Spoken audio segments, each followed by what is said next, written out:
Good afternoon, everybody. My name's Susan McKenzie, and most of you know I'm the CEO of the Emergency Services Foundation. And this is the first of our webinars that we are doing this year. And we're very pleased to have with us Brandon Evans today. Brandon, where are you actually? Are you in Canada or Costa Rica? I'm in Costa Rica right now. Okay, there you go. Very international feel. I'll let you explain that to everybody. So Brandon is a former firefighter from Ontario, in Canada, and he was with the fire service for a decade. And through his own journey of trauma, it led him to establish an organisation called Fire to Light. And in doing that, he started speaking to some fire chiefs about mental health and well-being, and it exploded. And he ended up with a really strong piece of data with over 100 people from 13 countries. So it's a pretty interesting data set that he's got. So what Brandon's going to speak to us today about is mental health in the fire services worldwide and the challenges that fire service chiefs are grappling with. So, Brandon, I'll just say to you that I can see here that there's a mixture of people on board. We've got some senior person from Fire Rescue Victoria, Michael Morgan, and we've got people from the Forest Fire organisation, so they work on public land. And we've got people from the CFA, the Country Fire Authority, as well as other people in emergency services in Victoria. So it's a mixture of people that you're speaking with today. So I'm going to hand over to Brandon. Wonderful. Well, thank you so much, Susan. I appreciate that. I'm a firefighter from Canada, or recently retired firefighter from Canada.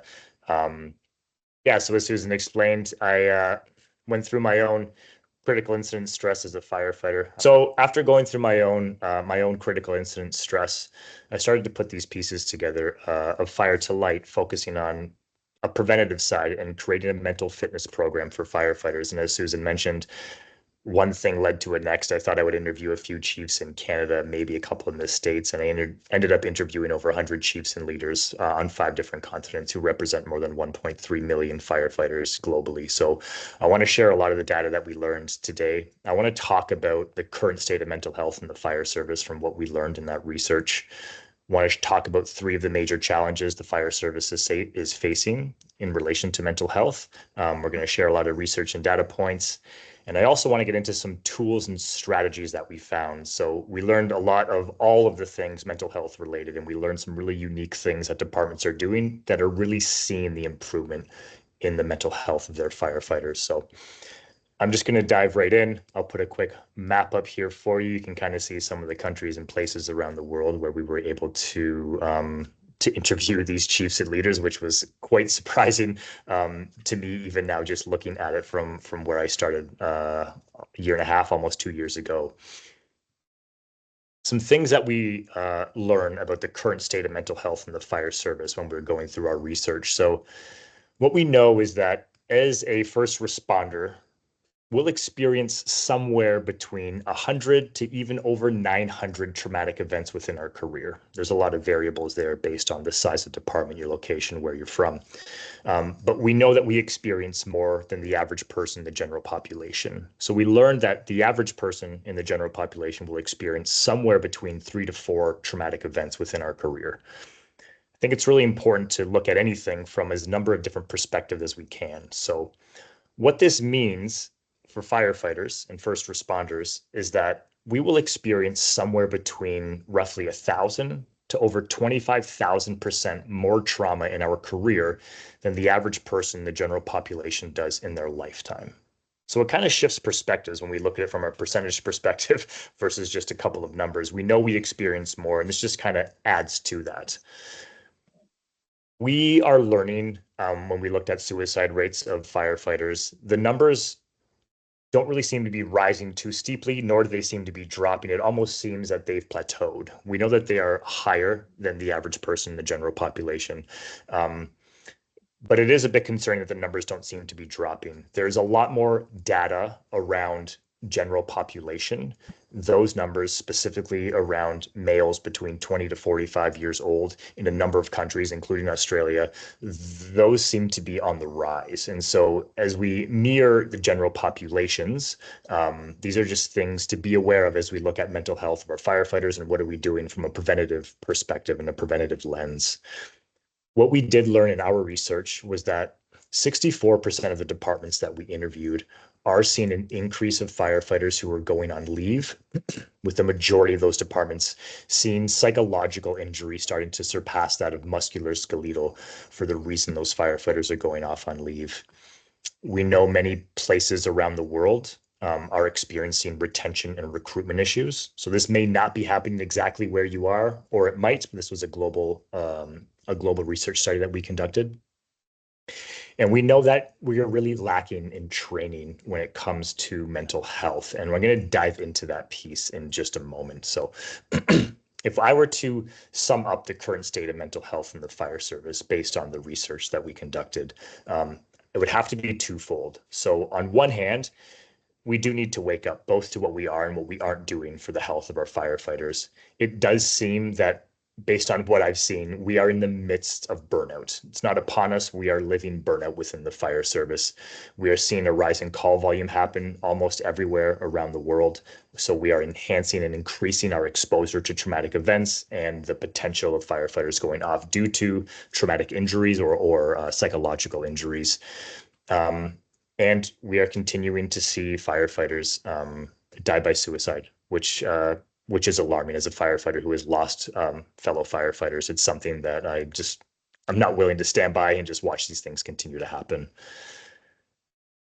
On the other hand, I'm really optimistic because there's a lot of incredible work from a lot of incredible people from a lot of places all around the world. We are really moving the ball forward when it comes to mental health, how we view it, how we understand it, and things that we're doing about it.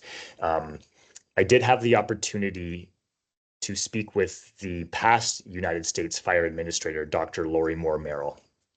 One of the comments she said to me, which I think ran true based on everything that I've experienced, is that the fire service at large is currently stuck in awareness. And so to use our own terminology, how do we now move into the operational phase of mental health for the fire service, which I thought was a really interesting sentiment, right? We are aware of these things. How do we put that into play and into an operational perspective? So as we take a dive into the research, one of the first things we obviously wanted to know was, what are we doing for training? Like, how are fire departments training their firefighters for mental health? And what does that look like? So the first question came up was, what do you consider to be training? There's a number of different ways fire departments train: over a coffee in the back of the fire truck, around the kitchen table. Sometimes we go to a fire academy. When we looked at all of the information we collected, one thing that most departments were doing was mental health, offering some form of mental health programming to their firefighters on some kind of basis. So these are things like, but not limited to, mental health first aiders, TRIM, Resilient Minds, Road to Mental Readiness. Sometimes a department would create a program on their own. These programs typically happened between a 4 to an 8 hour session within a classroom. So we took all that information. I'm going to put a slide up here for you. And we wanted to know what was the most effective, or what was happening the best. And those words, effective or best, that just comes from both the quantitative and qualitative information that we collected within our research. So what we learned here was that the most effective approach seemed to be happening when departments were training on a monthly basis. The second best or most effective was when departments were training annually. And the third best approach was when departments were training 1 to 2 times in a firefighter's career. We take all that information, we take the higher end of training, so an 8 hour session, if that was the higher end, we base this off of a 25-year career to find out what the global average was that a firefighter trains in mental health in the course of a year. And you can see on this slide here, that number is roughly 6.88 hours of firefighters trained per year in mental health programming. Now, as a firefighter, I thought this number was fairly high. My department definitely was not getting this much training in. So just have some reflection if you're a part of the service. How often are you training? Can you put a number to it? Is it Is it close to this number? Is it more? Is it less? How is that happening within the department? I want to share another slide. So like earlier, perspectives help us to understand where these things come from more. So it was kind of surprising to learn here that only 2% of the departments we interviewed were training on a monthly basis in mental health. Only 7% were training annually. And over 86% of the departments we interviewed were only training 1 to 2 times within a firefighter's career. Roughly 4% of the departments we interviewed didn't have sufficient enough data to plug into this. So that was kind of a bit alarming, especially when we look at other skills that we train on in the fire station, that we may be training on a weekly or monthly basis, some of those. So just some food to thought, some numbers to digest as we move through. I'm going to move on now to 3 of the major challenges that we face. There is going to be time at the end for some questions and answers. So if you have those, just jot them down and then we can get to those at the end. So 3 of the major challenges that we learned were a lack of trust, a lack of understanding and acceptance of mental health. And there's just this piece around humanity. Obviously, we are human, so it's kind of tied and woven into all of the research, but I'm going to touch on some pieces around that. When we look at a lack of trust, there was 3 kind of subcategories that popped up. These were a lack of educated practitioners, stigma, and the entrenchment of tradition. So with the first piece, many chiefs mentioned having a lack of educated practitioners to serve the growing number of firefighters who are going off on leave due to psychological injuries. Excuse me. And so this was a really true sentiment that was happening in many different places around the world. What we found interesting here was that we didn't find any fire department who was actively training their firefighters, and this just wasn't mentioned to us, right? Who was actively training their firefighters on how to look for an educated practitioner, on different types of therapy or clinicians that might be available to them. So there was another educational piece on the fire side that wasn't happening, and maybe we need more education for our practitioners to serve the firefighters who are going off. Stigma is still alive and well, means different things in different places around different subjects. But as we looked at mental health specifically, what surfaced for us was this perspective of men and their emotions over time. This was not to exclude women or gender in any capacity. We just looked at the data. And so the interview was a snowball process. One interview kind of led to the next and so forth. Roughly 90% of the chiefs and leaders we interviewed were male. This is fairly congruent with global statistics around the fire service today. Those numbers change as we look to wildland versus volunteer versus career firefighters, but the majority of firefighters, especially career firefighters today, are still predominantly male. And if we look back in history to understand how we got to this place where we are right now, that number only a short period of time before it increases quite drastically only 10 to 20 years ago.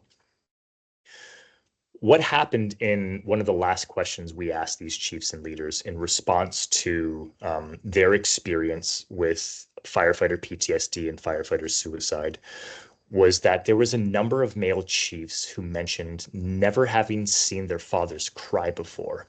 And we thought that that was really interesting. And so the research report dives a little bit deeper into this topic. There's only so much time today, but we thought it was interesting. And we asked this question: do we, as firefighters, if the majority of firefighters are male, and if we look back and our role models are even more males, the further we look back in history, do we know how to manage and understand our own trauma in relation to the work that we do? Do we know how to manage our emotions in relation to the work that we do? And so it was kind of interesting, a piece that came up for us in the research. And the other piece of trust here was around the entrenchment of tradition. This was really interesting. So there was a number of topics that came up. I'll touch on them quickly, then I'll dive into just a couple for us. One was the hierarchical structure and the chain of command, pride in our resistance to change, the use of dark humor, aspects of this family mentality that the fire service prides itself on, and then attitudes around suck it up, just do as I say, those kinds of things. The piece around the hierarchical structure came into view for us after we interviewed a fire department in the United Kingdom. Roughly 12 or 13 years ago, this organization did a cultural review. And what they learned in that review was that the ranking symbols on their chief's shoulders and station officers' shoulders were actually causing intimidation. They were preventing their firefighters from going to their superior officers to ask for help. So this organization made a radical decision to remove all of the ranking symbols. It was a decision that was not taken lightly. It took them roughly 2 years to get over that hump. But it was something that became the snowball effect, and it allowed for more change, more acceptance, and it really opened the door as this gateway into understanding mental health on different levels, which weren't understood before. There was this aspect of this family mentality. So it was stated to me by a fire chief that you tolerate your racist uncle sitting around the kitchen table. Now, I thought that was really interesting, not just talking about racism, talk about racism, misogyny, gender, talking about all of the things. What are the things that we might tolerate because we have done those things in the past that might not be tolerated anymore or in any other kind of professional setting? So it was a really interesting piece just to think on as we look at different types of traditions that we have that are embedded within our culture, from the way that we talk to the way that we treat our new firefighters to the way that we train, all those types of things. So it was really interesting piece that we came across. And then there was this pride in our resistance to change. It seems when it comes to mental health that we are stuck in pride, because that word is used often. For good reason within the fire service, but perhaps we're not courageous enough yet to move into putting our hands up to asking for help. I think we can see that those things are starting to happen, which is fantastic.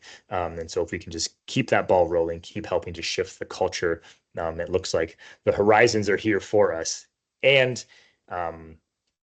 we know that we are resistant to change. And so there's still a large number of firefighters who are potentially suffering in silence, and who aren't asking for help and not getting the help that they need. And so just working on shifting those cultures is really, really important, right? As we talk about understanding and acceptance of mental health, all these things are kind of tied into one another. I want to just go over a few pieces of information that we learned, that I think are really relevant. So one I mentioned earlier, we learned that 64% of the departments we interviewed are seeing an increase of firefighters going on leave. The majority of those departments were starting to see psychological injury surpass that of musculoskeletal or physical injury for the reason those firefighters are going off on leave. We learned through departments' EAP systems, the global average we came up with, or that we learned from collecting this data and information, that wait times through departments' EAP systems, the average was 9 to 12 months. So a staggering number. Like, people are putting their hands up and they're asking for help, and now they're having to wait to see a clinician through their department's EAP system. So something that we can work on striving to get better at.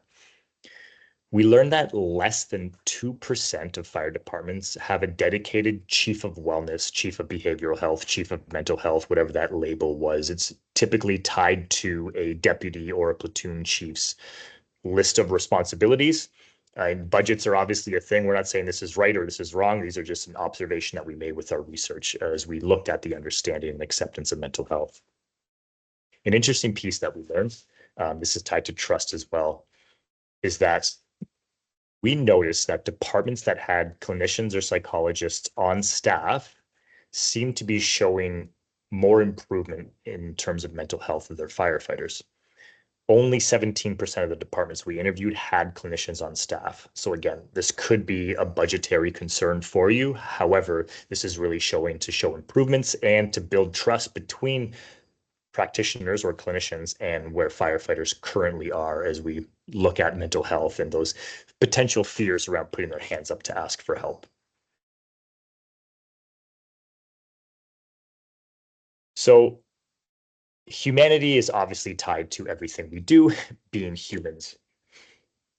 It was really easy because this research was done very recently. chiefs continue to mention COVID, right? COVID played a huge part in all of our lives in our recent history.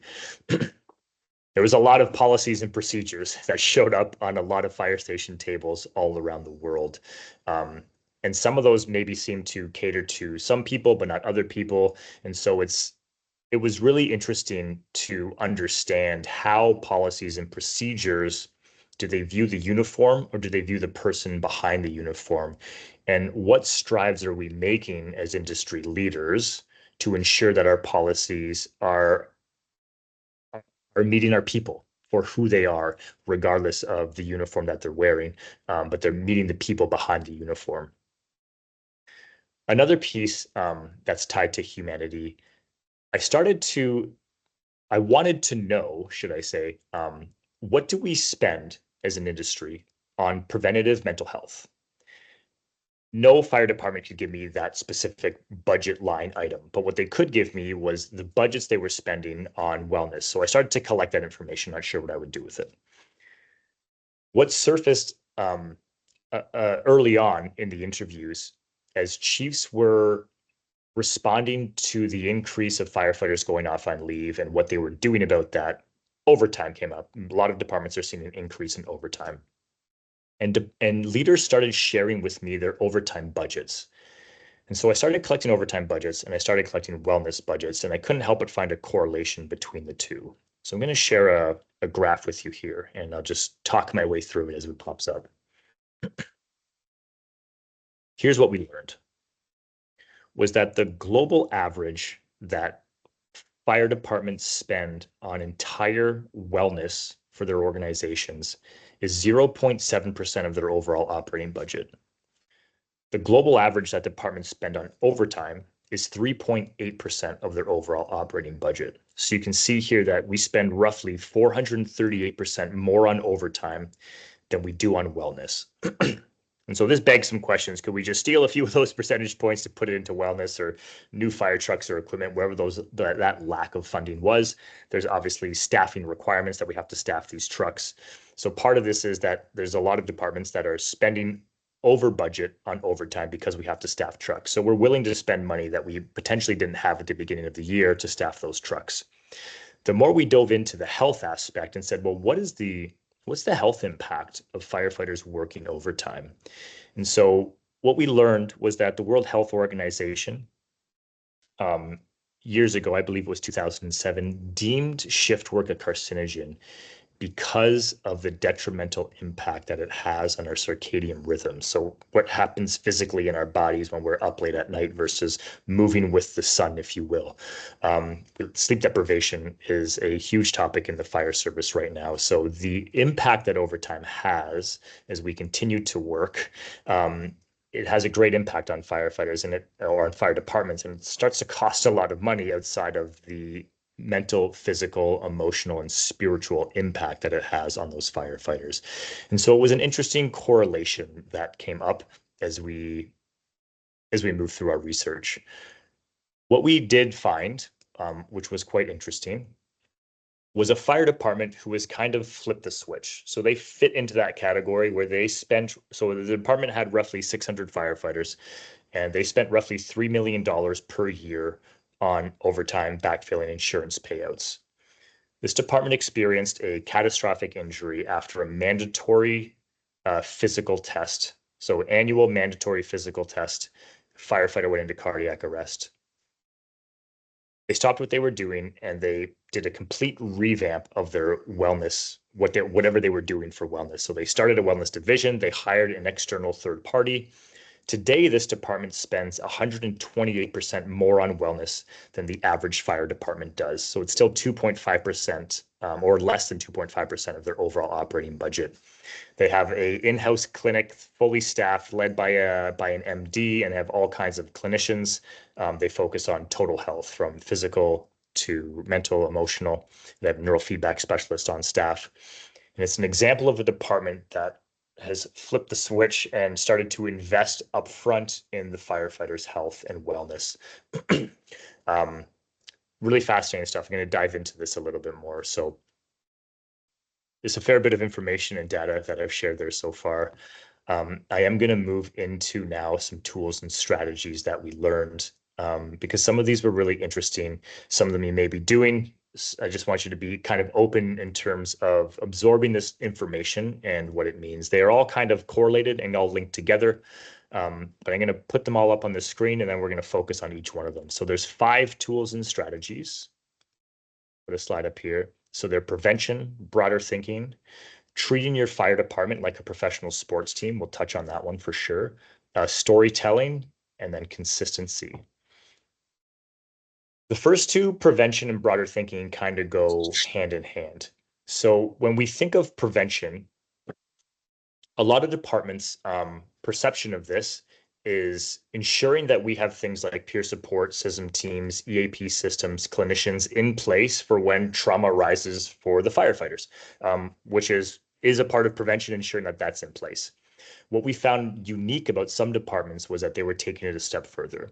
They were trying to go a bit further upstream or way further upstream in terms of their training and having more consistent training in things like mental fitness, not just talking about mental health, and but ensuring that there was training that was happening on a more consistent manner. So they're approaching mental health as a skill set, not just something that happens that we might need therapy for or help with in the future, which was an interesting perspective. So prevention equaling fitness and treating mental health or mental fitness in a similar capacity to physical fitness. Another piece, as we talk about broader thinking, is looking to outside industries. And sometimes this means outside of anything emergency response. So not just police, EMS, or military, but outside industries. And then this piece here, like removing policies that no longer serve you. So sometimes a policy, it just gets, it's stuck in the folder and then it may just live there forever because it was created at some point. Well, if they don't serve us any longer, perhaps it's best to just get rid of those things. So these are the first 2 tools. So broader thinking, how can we think differently, look to outside industries?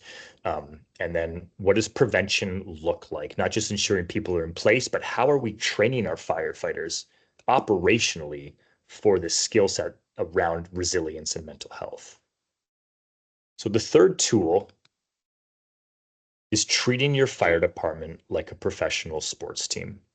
So that example that I just gave you of this department, they were in the United States.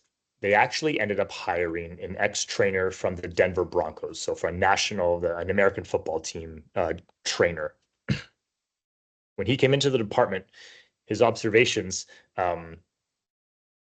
were around rehabilitation and what they were doing for rehab. They had firefighters who were off with physical injuries for 6 months who hadn't yet got an MRI because they were simply waiting through their state medical system. They were on the list.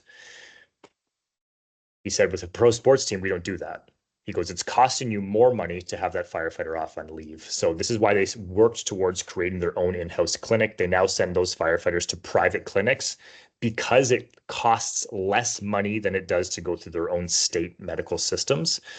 So that was kind of an interesting touch. Now, all of these countries operate a little bit differently in terms of their social healthcare, private healthcare, all those types of things. But it was an interesting perspective to send them to private clinics when they're available because they're not paying for those firefighters to be off, and they can get them back to work faster, rehabilitate them faster, get them healthier faster, and then keep them at work. So the whole kind of mindset around this treating your department like a pro sports team is to get you back at work and to keep you at work and working on enhancing your performance while you're there.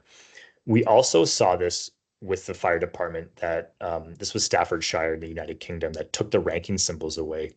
They looked to a professional football team and said, why does the coach and the water boy and the star kicker and the goalie, why do they all wear the same uniform 90% of the time? And what does that mean for the health of the organization and the health of that team? And so they brought that aspect into their organization kind of as a trial, and it stuck. And so, like I said earlier, it took them a couple of years to get over the hump of removing those ranking symbols. But once they did, it really open the doors. We're not suggesting this is the best approach to remove the ranking symbols. However, it did work for this organization. So the fourth piece, which I found quite fascinating, was storytelling. all of the chiefs and leaders of departments who were seeming to see the most improvement in the mental health of their firefighters, all of these leaders shared their stories. So not just with me, but they mentioned continuously sharing their stories within their fire departments. And these weren't all small departments. Some of these organizations were some of the largest in the world, thousands of firefighters, and the chief still making an intended effort to still go into these fire stations and chat with these individuals because of the value of conversation. And so I'd consulted with storytelling experts to learn why this tool was so powerful for these organizations.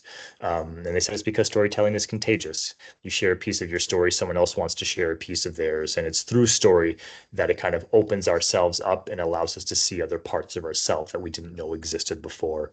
And so it helps to shape our cultures, to shift conversation, to build connection and trust, right? And to help others make sense of their own stories. I think for a lot of us, the traumas and the stories we experience, they can be really confusing because of the types of events that we deal with.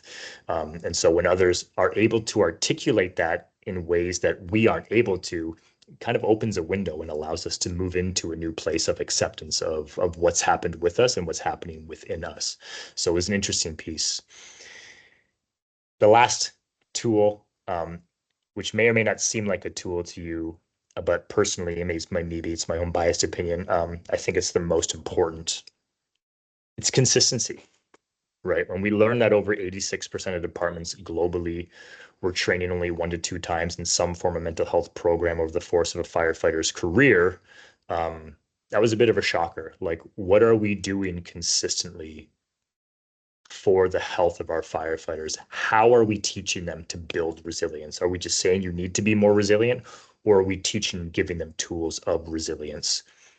When I looked at all the other areas and skill sets of firefighting and how we train in those areas, how many times you've trained on putting your breathing apparatus on, your SCBA mask, your bottle, going through your personal protective equipment, opening all the doors on your fire truck, learning how to pump water, hit a hydrant, throw ladders up, throw hoses out, do medical calls, CPR, whatever it might be. We're so consistent with these things and we're really good at them.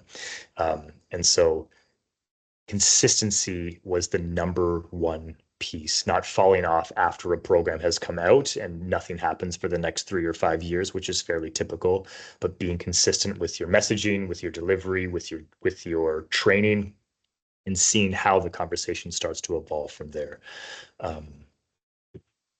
So there you go. I would love to open the floor for any questions that anyone might have. That's a tidbit anyways into this perspective of this chiefs and leaders, this global perspective on the current state of mental health and the fire service from the research that we did. If anyone has any questions, I'd be more than happy to answer. Well, thank you, Brandon. That was really interesting. Thank you. While people are thinking of questions, I'm going to ask Michael Morgan to perhaps reflect on what he heard. Michael is the Deputy Chief at the Fire Rescue Victoria, and he is responsible for mental health and wellbeing there. So, Michael, would you like to give a brief reflection on what you heard? Yes, thanks, Susan, and thanks, Brendan. Really informative, and I was madly writing notes, and you may have seen my backdrop shift. They've come to repair some lights, so I moved around the room a bit and then got disconnected, so I missed a little bit, but really enjoyed it. Susan's right. I sit in Fire Rescue Victoria. We've got 4,500 staff, and I've come from South Australia previously in a fire service of around 1,300, and I finished as the chief there, but I had started as a peer in that fire service and maintained that connection with the peer programs and wellness and wellbeing programs throughout. So I really enjoyed the information that you were providing, and in particular that some of the stats you provided, like what was it, 100 to 900 critical incidents in a lifetime, and I think it was 3 to 4 traumatic events in our careers, and I guess I've seen that in firefighting over the last 39 years. It sort of correlated really well with me, and then the difference between the general population But what I really enjoyed was the research and the findings and the learnings around that interaction and the systems and particularly the trust and changing culture within the fire service. I joined in '86, and the way we approached fatalities or exposure to firefighters back then was, as you mentioned, like it was through black humour, it was alcohol, it was you never talked about it. I never saw my father cry, so I fit well and truly in that criteria with you. And I didn't see a lot of fireys showing any emotion in the start of my career, but I certainly saw a change in that over time. And I think the critical thing is around that trust and understanding and the storytelling. As I finished as the chief in South Australia, and I had a funny feeling I might have done some work with you when you were doing your original survey for this information. It was a couple of years ago, or maybe 18 months, 2 years ago. But it was really around working with people that were coming forward and really identifying that they weren't doing well and working hard for the rest of the organisation to see that vulnerability. And actually we were it wasn't being frowned upon, but we were saying, how wonderful someone's coming forward. We've got to keep coming forward. We've got to support people that come forward. And so, look, your presentation was wonderful. I've come to Fire Rescue Victoria, as I said, we're a large workforce, but I'm responsible for the health, safety and wellbeing. And I can see Paul on there from our department, but we just have I thought I died and come to heaven when I moved here with the staffing and the budget. We have in-house doctor, psychologists. We have an incredible wellness program. We have annual checkups for all of our staff. This is what I've been fighting for years in my previous business, and here I am in Victoria. So it really resonated well with me, and really enjoyed the presentation. So thank you so much for sharing.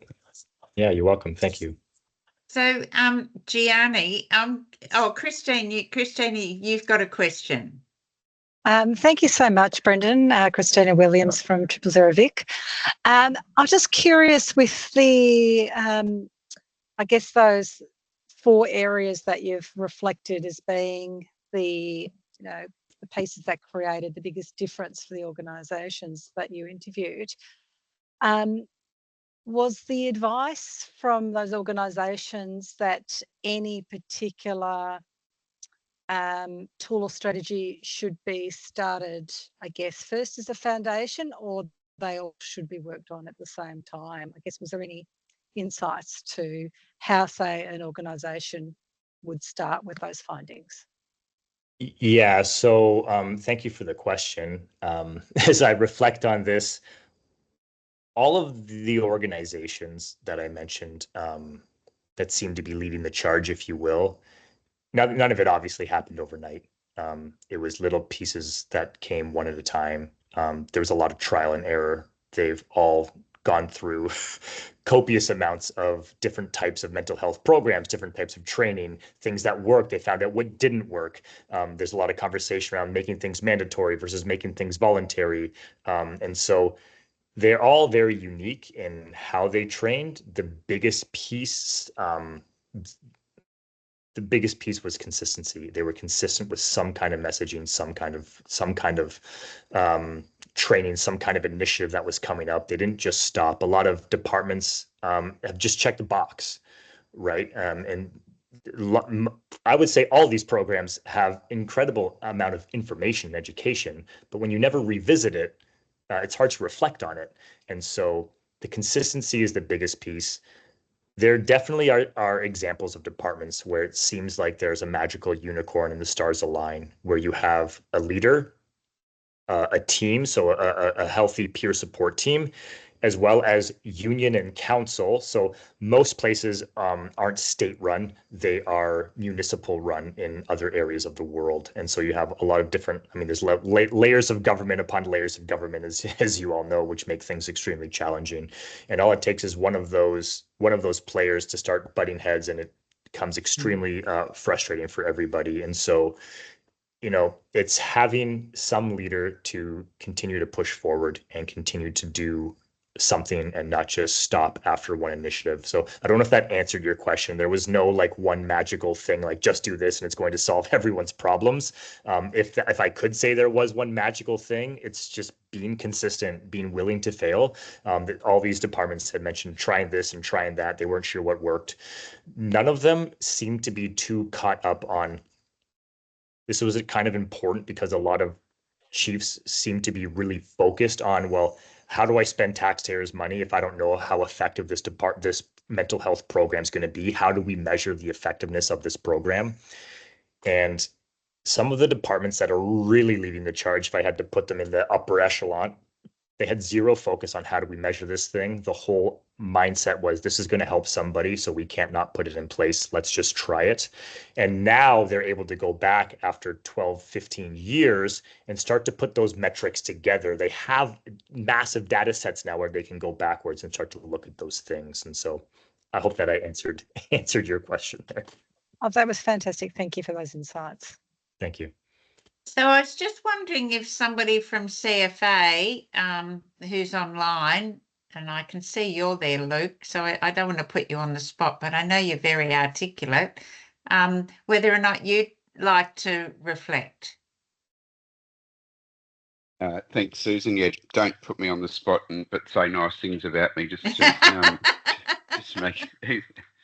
Look, yeah, really, I think that concept of the 1 hour a week in terms of something that fits into a volunteer's frame of mind and the way they would tackle training, particularly when they do have that limit on their time and what they can allocate to training, I think is a really great way of looking at it, because the 16 hours in a career or 8 hours a year is not going to be something that people are going to put their hand up for necessarily, because it'll mean a weekend away from family or something like that. So I think that's a takeaway that I've got from today.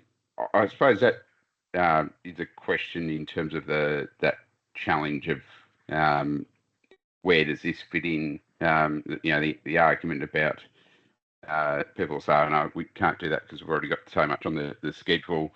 So that's probably the question that I don't think something needs to fall off, but what is the thing that falls off the training list if we're going to put the hour a week in for or hour a month rather, sorry, for the training to keep ourselves mentally fit. Yeah, thanks for that. So I'll just reflect on some things.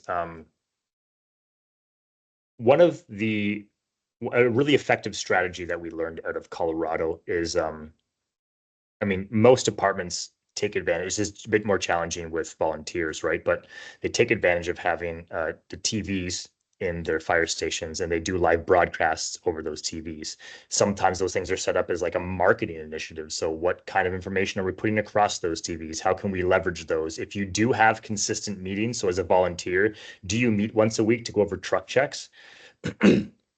I would suggest, and this just comes from my own development in my own program, which I'm not trying to punch here, but do it shorter. Can you do it for 5 minutes? Can you talk like a 5-minute toolbox chat? That's it. And this isn't about talking about childhood trauma.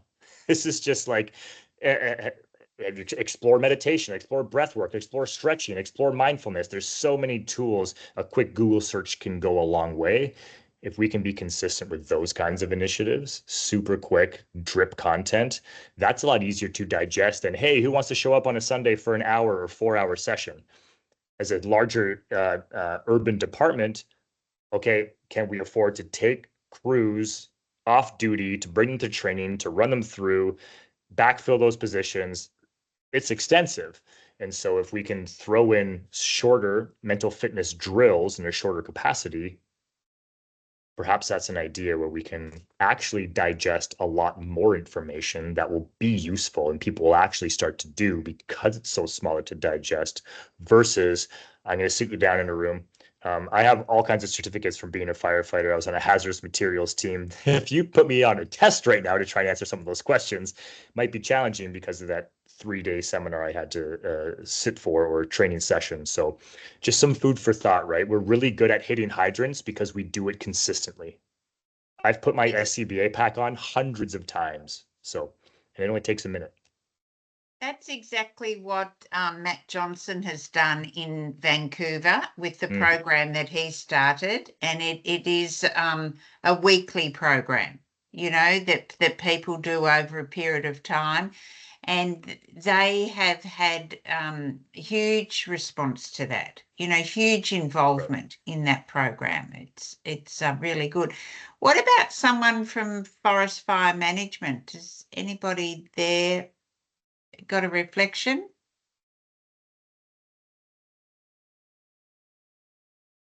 No. Sorry, I'm just trying to find the mute button, and there you are, it keeps running Peter. very slow. So yeah, look, I think overall there's definitely a few things that I've picked out of it. Particularly around that consistency, so and finding where we can actually integrate some of these learnings as well and into some of our BAU processes, like for example incident shift plans. Everyone reads them, everyone has a look at them in terms of, you know, what the situation, the mission is, so on and so forth.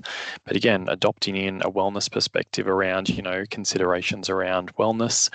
I think in terms of, yeah, definitely supporting upskilling leaders as well is really, you know, taking on that, our responsibility to ask those questions up front prior to deployments, really focusing on prevention and preparedness, because, you know, we're really good at responding and organising clinicians when we can, but again, just kind of getting in there really early and in advance. So I think, yeah, there's definitely been a few things that I've picked out of that. I think definitely storytelling as well really helps with kind of breaking the ice, so to speak, as well. If someone can reiterate or relate to what you've been through, or kind of share some of their stories, I think that really helps. But also the what's in it for me, which I think is really important, and that kind of goes with anything, is, you know, we do training. Why do we do this training? Because, you know, how you can tackle a fire, so on and so forth. I think the same needs to apply to the training in terms of mental health as well. Yes, there's EAP, but why would I use this, or why would I actually invest in my mental health and wellbeing? I always say to people, you know, why do we plan burn? You know, that's to avoid catastrophe. It's the same thing should apply to investing in your mental health to avoid catastrophe. So yeah, there's definitely been a few things that I've picked out of the presentation today. So yeah. Oh, thanks, Peter. Yeah, there was a lot in there that I can relate to the work that we're doing, Brandon. We're just doing what we're calling lived experience storytelling program, and we're recruiting people at the moment for that. And it was interesting when you put up trust at the start. I was just speaking to Shannon earlier today because we were developing the VOL Leaders Safeguarding Mental Health program, and trust is the first topic on the program, and the intersection of trust with empathy and authenticity and so forth. So I think, you know, across us all, we're touching on all of these things that you are talking about. Gianna from FRV. Hi, Susan. Thank you so much, Brandon. That I'm a 15-year firefighter with Fire Rescue Victoria. I've moved across a few different services, and I'm a volunteer as well. What you spoke about in terms of losing colleagues to suicide and PTSD really spoke to me and brought up a lot of emotion in me. And as I continue my journey in the fire services, really seeking actively to assist in driving proactive resilience trainings within Victoria's emergency services agencies. So what you spoke about was just so relevant to me, and so heartening to see leaders from my organisation and other organisations in the conversation. That's all. I don't really have any questions. I just wanted to say a big thank you. Yeah, you're welcome, and thanks for sharing that. You know, it's these little pieces. There's a stat I didn't share, right? Over 77% of the chiefs that I interviewed personally know someone who has died by suicide. So it's something that is so prevalent within our industry, and like so many things, it becomes this uncommon commonality that we share. That just for you and I, it's like, maybe it's just normal, but it's not, and it's not good. And so what can we do? What can we do about it? Because the help is great. And just like going to the gym, like how else can we serve this thing? How can we get ahead of this thing to try and prevent them for ourselves and others? So yeah, no, thanks for bringing that up. I appreciate it. I'm going to say, Brandon, too, that I've been a yoga teacher for as long as I've been a firefighter, and I'd be interesting to see if there was any research on yoga programs in some of those organisations, and if there's any more data on how effective mindfulness, yoga, especially that bottom-up movement, paired with awareness and mindset, what research there is into that as proactive resilience training. Yeah, I'm not super familiar. I know there's a lot of those pieces coming up there. I mean, social media is wonderful these days because you get to see all of these individual firefighters who are doing all kinds of things like this, right? I've got a friend in New Zealand who's brought breathwork into the fire station, and they've accepted that at the department level. So it's really cool to see kind of that it's pretty new, right? Like these aren't things like people have been practicing them individual, but now departments are starting to look at other areas, right? So when we start to see the rise of things that become uncontrollable, what are we doing or what aren't we doing, and how can we do things a little bit differently? So yeah, I'm not familiar with research on that specifically, but it would be really interesting to know. Okay. And the other thing that triggered something that I was speaking to one of the senior people in VicPol yesterday, when you were talking about policies that are outdated, and he was and COVID, and he was talking to me about their recruitment policies. And one of the questions is, have you ever, something along the lines of, have you ever sought treatment for mental health? And, in the past, if someone said yes, well, that was in the too hard bin and they'd be put away. But during COVID, of course, everybody was encouraged to seek help and support. And so that's then leading them to question their policies and for recruitment and so forth. So it's interesting how times change. Brandon, I might draw it to a close there, and I can't see any more hands up, but I think that was really valuable, and we've done a recording, and we'll do an e-news so that if there's somebody in your department or your colleagues who you think would enjoy listening to this, look out for the e-news, and we will share that. Just letting you know, the next webinar that we're going to do is likely going to be on wellbeing after the LA fires and for responders from the LA fires. So we're trying to line that one up at the moment. So that will be very interesting as well, I'm sure. So thank you, Brandon. And if you wouldn't mind just staying on the line for a minute, and we'll say goodbye to everyone. Lovely to see you all. Sure. Yeah, thanks everyone. I appreciate it.